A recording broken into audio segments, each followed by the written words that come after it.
기아차 노조가 통상임금을 둘러싼 8년간의 갈등에 종지부를 찍었습니다. 노사가 한 발씩 양보하면서 합의를 이끌어낸 겁니다. 최근에는 공장 가동률 하락이 고착화된 중국 공장 2개를 가동 중단하는 결단도 내렸습니다. 정의선 체제 개편 이후에 현대기아차를 둘러싼 해묵은 과제들이 속속 해소되고 있습니다. 올해 주주총회에서 주주들로부터 경영 능력을 인정받을지도 주목이 되고 있는데요. 취재 기자와 함께 보다 자세한 내용 함께 알아보도록 하겠습니다. 권순우 기자 나와 있습니다. 예. 먼저 이제 기아차의 통상임금 합의에 대한 내용을 다뤄봐야 될 것 같은데 예. 합의는 됐는데 그 내용을 봤을 때 그거 잘 됐다고 보면 되는 겁니까? 일단은 합의가 됐다는 것만으로도 잘 됐다고 좀 볼 수 있을 것 같습니다. 예. 이런 뉴스들이 당장 기업 주가에 미치는 영향은 크게 없겠지만 그동안 현대 기아차를 둘러싸고 해묵은 과제 때문에 디스카운트되는 요인들이 좀 해소되는 측면이 분명히 있을 것 같습니다. 그 기아차는 노사 합의로 이제 통상임금 관련한 논란을 종지부를 찍었는데요. 이번 합의로 인해서 그동안 있어왔던 그 통상임금의 체불임금 논란과 그 최저임금 위반 논란 그리고 임금체계 개편 이 세 가지 과제가 한 번에 해소가 됐습니다. 내용을 살펴보면은 통상임금 체벌 소송과 관련해서는 2008년부터 2011년까지 1차 소송 그 판결에서 기아차가 2심까지 졌는데요. 여기서 그 판결 금액의 60%만 노조가 받기로 했습니다. 대신 회사 쪽은 통상임금에다가 이제 상여금을 2달에 한 번씩 지급하던 거를 한 달에 한 번씩 반영하면서 그 나머지 수당의 기준이 되는 통상임금에 반영하기로 했습니다. 이 부분은 노조 쪽에 좀 유리한 측면이고요. 그리고 이제 매달 상여금을 지급함으로 인해서 그 최저임금법 위반이라는 부분도 좀 해소가 됐습니다. 자, 그리고 한 가지 더 보도록 하죠. 이것도 결단이라고 하면 결단인데 현대기아차의 중국 공장도 가동 중단하기로 했지 않습니까? 이거는 또 어떻게 받아들여야 됩니까? 그러니까 한때 현대차가 중국 시장에서 지배 점유율이 한 2자릿수를 기록했던 때도 있습니다.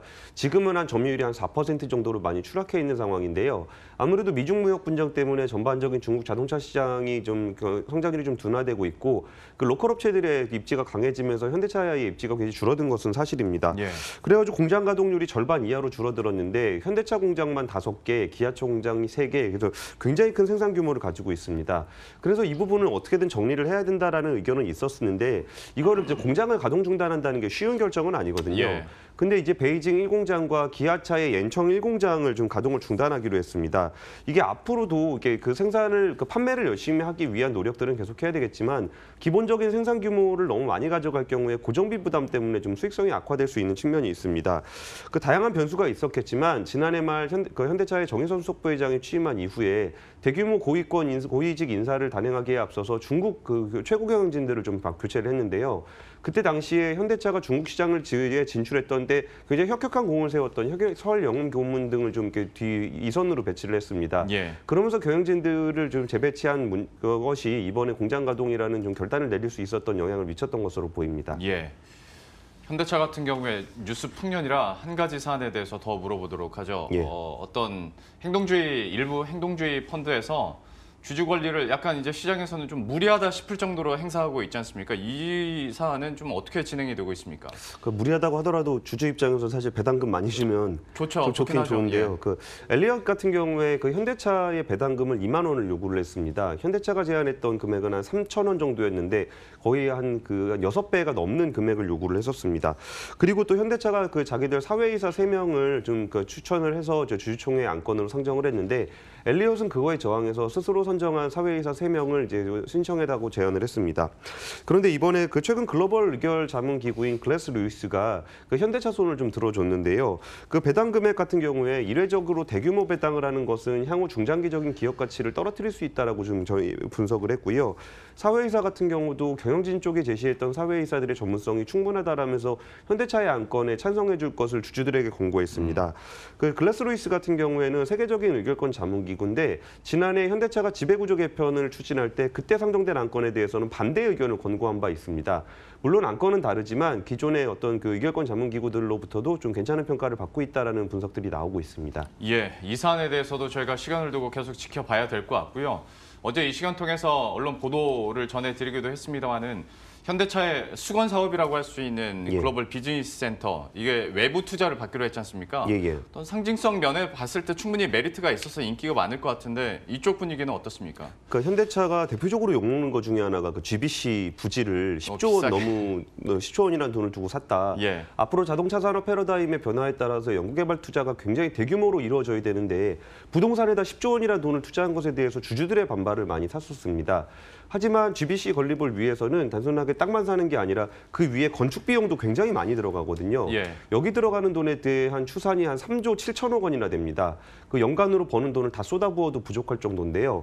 이 부분에 대해서 현대차가 그 자체 자금으로 조달하겠다는 계획에서 한 발 물러나서 외부 투자자를 모집하기로 했습니다. 그렇게 되면은 GBC 그 건물에 대한 지분은 어느 정도 이렇게 다른 외부로 넘어가게 되겠지만 아무래도 현대차가 직접적으로 부담해야 되는 비용이 줄어들면서 연구개발 등에 투자할 수 있는 여력이 좀 더 생긴 겁니다. 현대차는 향후 5년간 연구개발에 45조 3천억 원을 투자하기로 했고 2022년까지 영업이익률 7%, 자기자본이익률을 11%로 끌어올리겠다는 계획을 발표한 바 있습니다. 자기자본이익률 9%. 근데 이번에 경영 목표를 제시한 게 처음인데요. 사실 글로벌 스탠다드로 보면은 경영진들이 자기네들의 어떤 경영 목표를 제시하고 주주들로부터 평가를 받는 것이 일반적입니다. 하지만 현대차는 지금까지 그렇게 하진 않았었는데 이번에 정의선 수석 이제 CEO를 맡게 되면서 좀 더 달라진 모습을 보여주고 있는 겁니다. 그러면 정의선 부회장이 취임하고 나서 어떤 지배구조 개편과 관련된 일련의 흐름이라고 볼 수도 있겠습니까? 예, 그 지난해 정의선 수석부회장이 그 한 내에서 인사를 통해서 수석부회장이 되긴 했는데 예. 이거를 주주들을 통해서 공식적으로 인정받는 것은 이번 주총이 될 것으로 보입니다. 정의선 수석부회장은 현대차와 현대모비스의 대표이사로 이번에 추천이 됐는데요. 그 대표이사로 선임이 되게 되면은 이사회를 이끌어가는 것에 대해서 이제 그 법적인 책임까지 지게 되는 위치에 가게 되는 겁니다.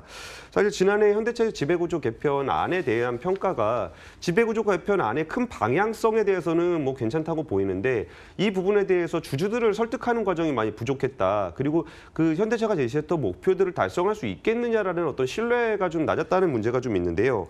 지난 그 1년간의 현대차 지배구조 개편이 형식적인 문제가 아니고 혁신 기술을 통해서 실질적이고 구조적인 변화를 일으키겠다는 것을 보여주기 위한 어떤 그 경영진들의 어떤 노력들이 굉장히 많이 있었습니다. 예. 그러면서 최근에 그 현대차의 어떤 복장 자율화?